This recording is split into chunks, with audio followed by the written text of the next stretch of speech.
Every decade brings new trials for our youth to overcome. For example, when I was a kid, the internet was just a place to look stuff up. There wasn't social media sites and all that we have now. Yet there are some things that stay universal, a part of growing up that we all have to deal with, no matter the decade. Before we begin, please like, share, and subscribe to our channel. Every new sub helps us achieve our goal and keeps us motivated to create new content. With that being said, I'm your host, Jamie, and here are 10 classic coming of age comedies. Number 1. 8th Grade. 8th Grade marks an award-winning comedian Bo Burnham's featured directorial debut. Burnham started his career on the app Vine, rest in peace, where he went viral doing bits, often incorporating music. He's a very funny and extremely talented comedian and musician. Burnham is also one of my personal favorite comedians. He's proved to be a stellar screenwriter and director too with 8th Grade. The film debuted at Sundance in January of 2018 and was given a limited initial release in July of that year. 8th Grade would go on to be highly praised and commercially successful. Burnham would even win Best Screenplay from the Writers Guild of America for it. The film follows an 8th grade girl, Kayla, who likes to vlog and spends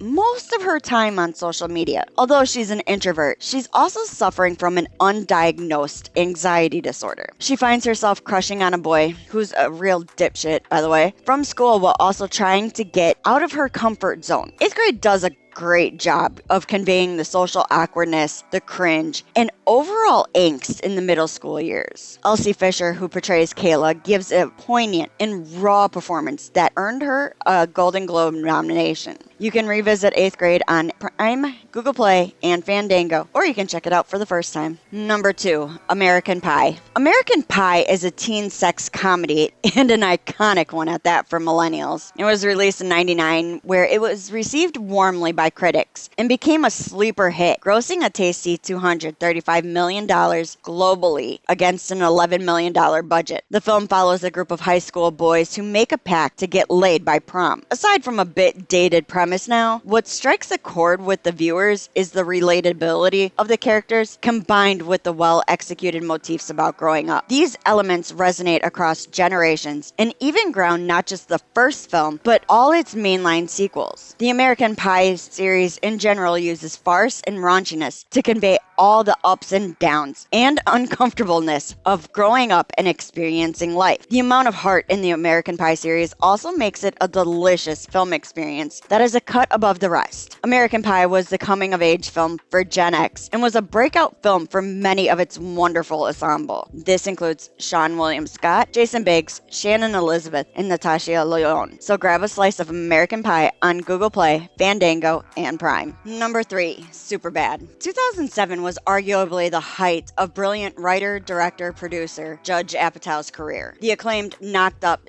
just became the biggest film of his career only 2 years after his runaway hit and critical darling, The 40-Year-Old Virgin. Then come late summer 2007, the second film he produced was released that would eventually cross the 100 million mark that summer as well. And that film was the high school classic Superbad. At the time, it was even called Millennials American Pie. The film stars Jonah Hill as Seth and Michael Cera Evan. Although Superbad is often seen as a stoner comedy, there isn't a lot of actually getting high in the film. Seth and Evan have been best friends since kindergarten, and their high school days are coming to an end. They're looking to have fun anywhere they can. Seth's crush, Jules, played by Academy Award-winning actress Emma Stone, in her breakout role, invites the two to her house for a party. Seth promises he can get them alcohol, and in many attempts to do so, a wild night of farce unfolds. Superbad works so well because Sarah and Hill have a great rapport and feel like dynamic characters in spite of the archetypes they are portraying. And only to add to their dynamic is the likable dork Fogel, aka McLovin, coming from another breakout role in the film by Christopher Mintz-Plasse. Superbad wraps coming-of-age angst in a relatable and constantly hilarious narrative. Underpinning it is a sentimental bromance between best friends that are anxious about the impending change. And you can laugh your way to Google Play, Prime, and Fandango to check this out. Number 4, The Breakfast Club. While prolific filmmaker John Hughes did not invent the teen comedy, He popularized and redefined it to the point where even till this day, his immense influence on the genre is apparent. Hugh's most recognizable and arguably one of his best films is 1985's The Breakfast Club. The film follows the original motley crew of high school clique representatives who all land in detention together. Archetypes like the prep,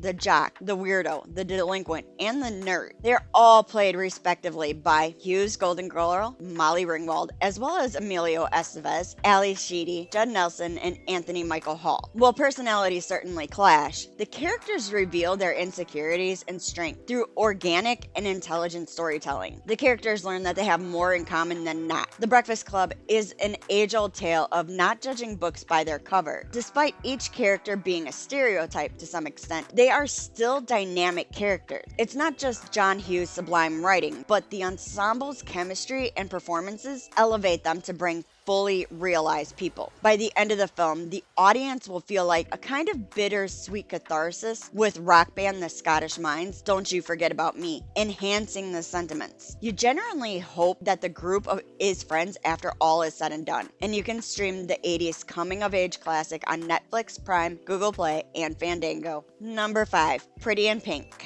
In the spirit of John Hughes, he delivered another 80s coming-of-age classic only a year after his monumental The Breakfast Club. Hughes wrote the screenplay for the 1986 film Pretty in Pink, which also stars Molly Ringwald as the lead character. The film was a feature directorial debut of Howard Dutch, who would also helm Hughes' Some Kind of Wonderful. Pretty in Pink sees the original quirky girl, Andy Walsh, played by Ringwald, who works at a record store. She is shocked that her wealthy jock crush is interested in her. Her best friend Ducky, played by one of the Two and a Half Men, John Cryer, is not so secretly in love with her. This was the first nice guy. The film is essentially where the obsessed best friend stereotype came from. Pretty in Pink's story has some similar themes to the classic love story from 1970. Both have a class clash. Poor girl falls for a rich guy. Not that Love Story invented it, it's been a classic story structure throughout history. By the end, all the characters have to come to terms with what they want and maybe even move on to find something else. And you can watch Pretty in Pink on Philo, Sling, Prime, Google Play, and Fandango. Number 6, Dazed and Confused. Director, writer, producer, and sometimes actor Richard Linklater rolled out of the gate as part of the new movement of independent filmmakers in the early 90s. Linklater debuted with his 1990 film Slacker. This film is credited as the primary inspiration by Kevin Smith himself for his seminal film Clerks in 1994, which would also introduce the world to classic Gen X stoners Jay and Silent Bob. Richard Linklater's second directorial outing, Dazed and Confused, would introduce audiences to another lackadaisical Gen X stoner, David Wooderone. If you don't know David, it'd be a lot cooler if you did. This would be Matthew McConaughey in his breakout role, where his catchphrase, alright, came from. Dazed and Confused is very American Graffiti-esque, as it follows various interwoven stories, threads of teens in their final days of high school. It is a low-budget, character-driven comedy with a stellar ensemble that succeeded in spades, as it encapsulates an entire generation while making you laugh. And you can stream it on Google Play, Fandango, and Prime. Number 7, Big. One of the earlier Tom Hanks vehicles, Big, was released in 1988 to rave reviews and stellar box office numbers. At this point in his career, Hanks was known for minor hit comedies. Big solidified his status as a bona fide star, and he even earned his first Oscar nomination for the role as Josh Baskin. Although it's not a Spielberg production, it very well could be with its charm and wonderment. In Big, Josh wishes he was an adult at a carnival fortune teller game. When he wakes up, he's a full-grown adult, played wonderfully by Tom Hanks. One of the screenwriters is Anne Spielberg, Steven Spielberg's sister. So I guess it has a little bit of Spielberg production and talent. Clearly runs in the family. Hanks is a regular of Spielberg's after all. And even the cinematographer on Big, Barry Sonnenfeld, would direct hit Spielberg-produced films like the iconic Men in Black. Not to undercut that director, Penny Marshfield, did a fine job with Big's direction. The classic scene most people know from the film is Josh, played by Hanks, dancing on a giant piano. Big is highly entertaining, funny, sentimental, and was really telling a generation of yuppies we need to let our inner child play. You can watch this classic over on Disney Plus, Prime, Google Play, and Fandango. Number 8, Mean Girls. Mean Girls recently had its 20th anniversary. The brilliant Tina Fey, who was the first female head writer on SNL, continued to prove her sharp wit and comedic genius with her hit film Mean Girls. Fey took on the task of screenwriter as well as supporting role in the film. Fey also adapted the film from 2002's self-help book Queen Bees and Wannabe by Rosalind Wiseman. SNL creator and powerhouse producer Lorne Michaels produced Mean Girls. He had a complete faith in the project because of Tina Fey's involvement. The film would cast Lindsay Lohan hot off Freaky Friday as the lead, Katie Heron. Mean Girls portrays high school as a zoo in which all the hormone-soaked personality types connect and quarrel. This story focuses on Katie's journey to adapt, as she has been homeschooled and lived in Africa her whole life. Mean Girls is an analysis of clique, particularly of the hierarchical structures young girls create for themselves and their inherent dangers. The popular girls, or Mean Girls, themselves each represent an archetype. The Queen Bee is played by Academy Award-winning actress Rachel McAdams. Her lackeys are played by Amanda Seyfried and Lacey Chabert in their breakout roles. Mean Girls makes a simple argument in a very funny way. Women should support one another in a world that is often unsupportive of them, and you can stream it on Prime, Google Play, and Fandango. Number 9, Fast Times at Ridgemont High. Fast Times at Ridgemont High marked the directorial debut feature for Amy Heckerling. The film was in 1981 to critical acclaim and went on to be a hit for Universal Studios, making $450 million worldwide on a $5 million budget. Heckerling would also go on to helm another classic teen comedy in the 90s, Clueless. Fast Times at Ridgemont High is based on Cameron Crowe's nonfiction book, Fast Times at Ridgemont High, a true story. Crowe would adapt this screenplay for his film. He would also go on to become an acclaimed filmmaker, writing and directing such award-season darlings as Jerry Maguire and Almost Famous. Fast Times follows interviewing stories of several students, primarily focusing on Stacey Hamilton and her best friend Linda Barrett. Her older brother Mark Ratner acts as a mentor to Mike